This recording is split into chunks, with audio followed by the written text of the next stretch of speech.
सेनाओं के यहोवा, तेरा निवास स्थान क्या है प्रिय है, कितना मधुरतम है प्रभु तेरे आंगन में वास करना, कितना मधुरतम है। परम प्रभु परमेश्वर पिता की महिमा और बड़ाई हो। आइए हम आज का मनन के लिए भजन संहिता का पुस्तक उसका 84 अध्याय हम देखेंगे।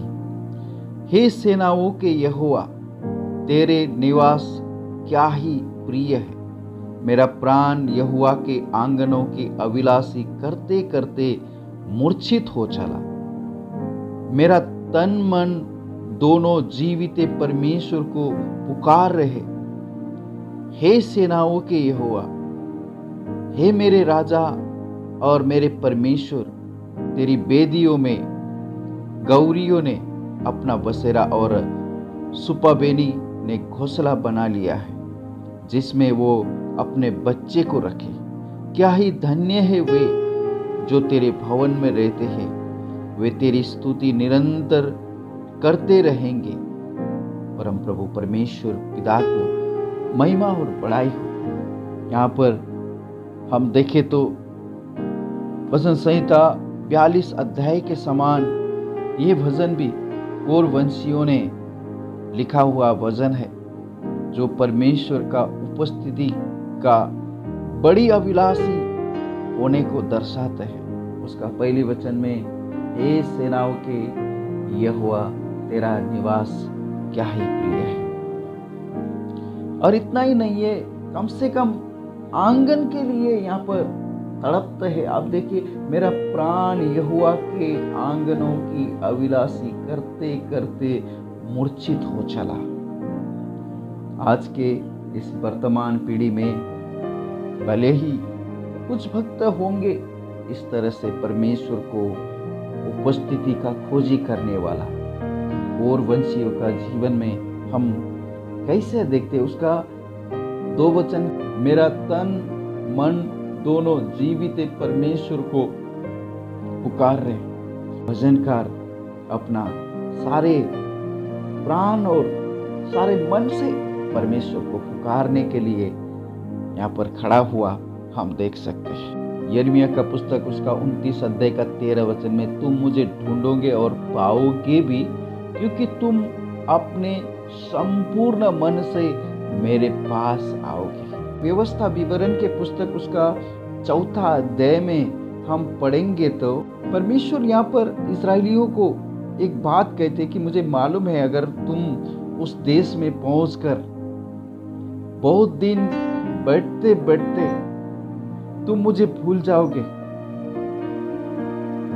परमेश्वर ने जिसे तुमको उस देश में रखेंगे, वहां पर मनुष्य के बनाए हुए रीति रिवाज के पीछे होकर मुझे बरबस भूल जाओगे।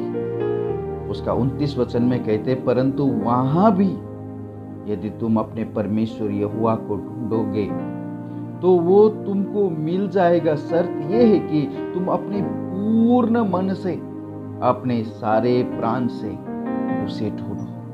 परमेश्वर ने वायदा किया। परमेश्वर इतना प्रिय परमेश्वर है, जो कोई खोजी करता है उस व्यक्ति को वो अवश्य मिलते हैं, क्योंकि परमेश्वर ने अपने वचनों में ये सारे वायदा किया हुआ बातों को हम यहाँ पर देख सकते हैं मेरा प्रिय। और भजनकार उसका 3 वचन में, सबसे छोटी चिड़िया भी कैसे परमेश्वर के वेदी के नजदीक उन्होंने अपना घोंसला बनाया हुआ है, ये बातों को देखते हैं। हे सेनाओं के यहोवा, हे मेरे राजा और मेरे परमेश्वर, तेरी वेदियों में गौरियों ने अपना बसेरा और सुपबेनी ने घोंसला बना लिया है, जिसमें वे अपने बच्चे को रखे। मेरा प्रियो, यहाँ पर हम देख सकते हैं कि प्रभु यीशु मसीह ने भी नया नियम में आकर मत्ती लिखी सुसमाचार 6 अध्याय में बताया गया, उस आकाश के पंछियों को देखो, आज मनुष्य इतना चिंताग्रस्त होकर चल रहे क्योंकि वे नहीं समझते परमेश्वर मनुष्य को वास्ता रखने वाला परमेश्वर है। आज मनुष्य छोटी छोटी बातों में इतना बड़ी बड़ी चिंता को लेकर चल रहे। वहां पर भजनकार याद दिलाते कि हे सेनाओं की यहोवा मेरे राजा और मेरे परमेश्वर, तेरी वेदियों में गौरियों ने अपना बसेरा, सुपेबेनी ने अपना घोंसला बना लिया है। उस पक्षी परमेश्वर को भरोसा रखते हैं, परमेश्वर का सुरक्षा को उसका जीवन में सबसे बड़ी बात समझते हैं। अगर मैं यहाँ घोंसला बनाएगा तो मुझे कौन तोड़ सकता है, यहाँ से मुझे कौन निकाल सकता है, क्योंकि मैं परमेश्वर की शरण में हूँ। मेरा प्रिय, हम सीखना चाहिए इन सारे बातों से, कैसा अपना घोंसला बनाया। यहाँ भजनकार उल्लेख करता है। जब हम यशायाह का पुस्तक उसका 66 अध्याय में पढ़ेंगे तो यहोवा यूं कहता है, आकाश मेरा सिंहासन और पृथ्वी मेरे चरणों की चौकी है। तुम मेरे लिए कैसे भवन बनाओगे और मेरे विश्राम का कौन सा स्थान होगा। परमेश्वर मनुष्य से पूछते हैं, हेवन इज माई थ्रोन, परमेश्वर का सिंहासन है। आप जरा सोच के देखिए, परमेश्वर के लिए किस टाइप का आप भवन बनाएंगे। आप सोच कर देखिए, आकाश में, स्वर्ग में परमेश्वर का सिंहासन है और पैर के तले का चौकी है पृथ्वी। आप साइज जरा माप कर याद कीजिए, परमेश्वर का साइज क्या होगा। मेरा प्रियो, उस परमेश्वर का साइज का हमें कोई अंदाजा नहीं लगा सकते। कोई मनुष्य इस पृथ्वी पर नहीं है जो परमेश्वर के लिए एक भवन बना सके, परमेश्वर के लिए एक मंदिर बना सके, ताकि परमेश्वर उस मंदिर में समा सके। कदाचित भी परमेश्वर का उपस्थिति उस छोटी सी मंदिर भवन में नहीं समाता है। मेरा प्रियो, मंदिर तो केवल एक निशानी के तौर पर परमेश्वर का उपस्थिति के लिए और एक विश्वासी होने के नाते ये बड़ी मायने रखते हैं। कितने लोग आज मोर्चा लेकर खड़ा है कि मेरा ये हो गया, मेरा मंदिर को तोड़ दिया, ये ऐसा हो गया, हम हमारा ईश्वर को बचाएंगे। आज कितना लोग ऐसा नाराबाजी करते रहते हैं। कौन है मेरा प्रियो, परमेश्वर क्या चाहते हैं मनुष्य से। ये मनुष्य का चिंता नहीं है।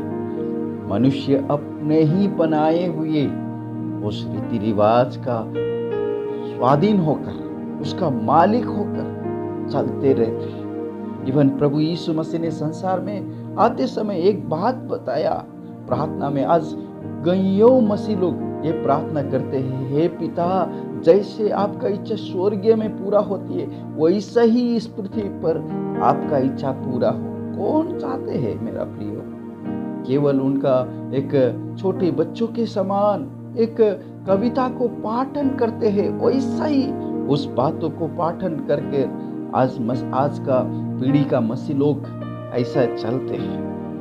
मेरा प्रियो, परमेश्वर का उपस्थिति केवल चर्च भवन में नहीं है। परमेश्वर का उपस्थिति किसी को लगता है कि हिमालय की चोटी में है,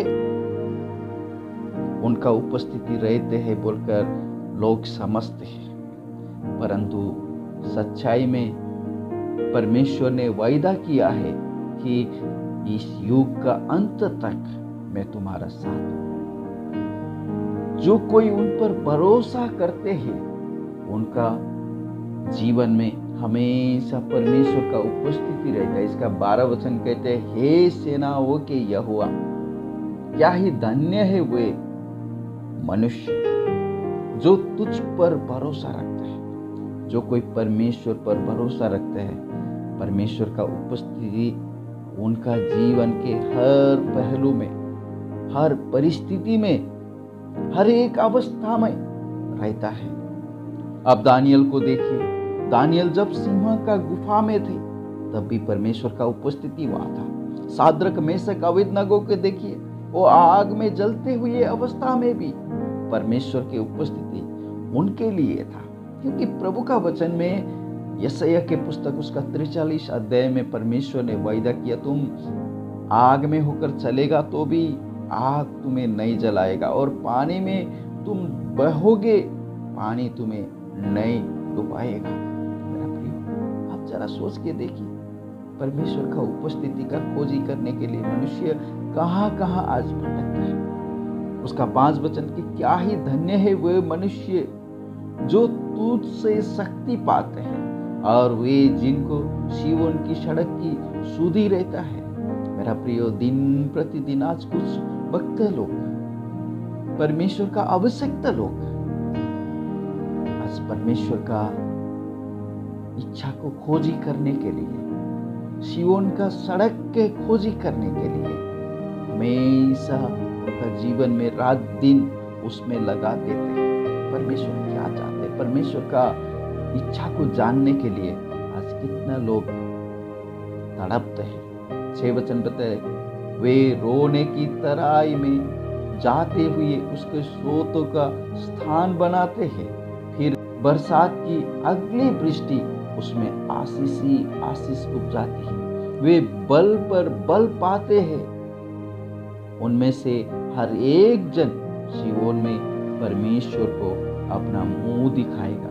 हे सेनाओं के परमेश्वर यहोवा, मेरी प्रार्थना सुनो। हे याकूब का परमेश्वर, कान लगा। 9 वचन कहते हैं, हे परमेश्वर, हे हमारी ढाल, दृष्टि कर और अपने अभिषेक का मुख देख। 10 वचन, क्योंकि तेरे आंगनों में का एक दिन और कई हजार दिन से भी उत्तम है। दुष्ट के डेरों में वास करने से अपने परमेश्वर के भवन के डेवड़ी पर खड़ा रहना ही मुझे अधिक भावता है। मेरा प्रियो, आज कितना लोग दुष्ट लोगों का बनाए हुए युक्ति पर चलते रहते हैं, परमेश्वर का उपस्थिति को खोजी नहीं करते हैं। परमेश्वर का उपस्थिति को खोजी करना एक परमेश्वर के भक्तजन के लिए कितना मायने रखते हैं। परम प्रभु इन सारे वचनों के द्वारा आपको आशीष और अनुग्रह करे। आज का दिन आप सबको आशीषमय हो। आइए हम परमेश्वर को धन्यवाद करते हैं। पिताजी, हम आपको धन्यवाद करते, स्तुति करते हैं भजन संहिता का पुस्तक उसका 84 अध्याय के लिए। आज प्रभु परमेश्वर पिता, आपने हमें इन वचनों के माध्यम से प्रभु हमको सिखाया कि परमेश्वर का उपस्थिति हमारे लिए क्या मायने रखते हैं। प्रभु, इन लॉकडाउन के दौरान प्रभु कई लोग आज आपका भवन के बिना उसका जीवन अधूरा समझते हैं प्रभु, परंतु आपने परमेश्वर आपका वचन में वायदा किया है, जहां मेरा नाम में 2 या 3 उपस्थिति है, उसी बीच में मेरा उपस्थिति है। प्रभु, हम आपको धन्यवाद करते हैं प्रभु, आपका उपस्थिति में बैठकर आपका महिमा करने के लिए हमारे जीवन में जो आपने शुभ अवसर दिया प्रभु, फिर भी प्रभु हमारा मन तृप्त नहीं है प्रभु। उन सारे भाइयों और बहनों के साथ में मिलकर आपका भवन में एक मन होकर आपको स्तुति करने के लिए हमारा इच्छा है प्रभु। हमारे लिए आप उस दरवाजा खोल कर दीजिए। परमेश्वर पिता, हमारा इस प्रार्थना को उद्धारकर्ता प्रभु यीशु मसीह के पवित्र नाम से मांगते हैं, सुनिए और ग्रहण कीजिए पिता, आमीन। May God bless you all.